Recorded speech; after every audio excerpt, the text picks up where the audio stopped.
ఆడపడుచు అన్నిటికీ అర్హత అధికారం కలిగినటువంటి అమ్మాయి ఇంట్లో. అందుకని ప్రతి ఒక్క విషయానికి ఆడపడుచు ఉండాలి అనేటువంటిది ఒక లింక్ పెట్టారు మన పెద్దవాళ్ళు కూడా. మంగళహారతి పట్టాలి, ఇంట్లో ఆడపిల్ల సంతృప్తికరంగా ఉండాలి. మన హిందూ ధర్మంలోనైనా ఆడపిల్ల పుట్టినప్పటి నుంచి పిడకల్లో పోయేంత వరకు ఏమేం కావాలో మొత్తం పుట్టింటి వారే చూడాలని శాస్త్రం.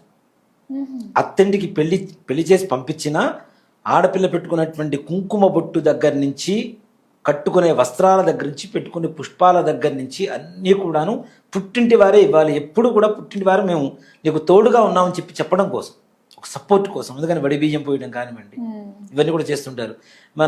మన ధర్మంలో ఏంటంటే 12 సంవత్సరాలు ఏ ఆడపిల్ల అయితే పుట్టింటి దీపాన్ని కూడా చూడకుండా ఉంటుందో ఆ ఆడపిల్లకి పుట్టింటికి సంబంధం తెగిపోయినట్టు లెక్క. పుష్కరకాలం. దీని పరమార్థం ఏంటి? చూడకుండా ఉండమని కాదు, కనీసం ఒక్కసారి వెళ్ళిన దీపాన్ని అయినా చూసిరా, మీ పుట్టింటి వాళ్ళు ఉన్నారు అని చెప్పడం కోసం చేసినటువంటి ఒక విధానం ఇది.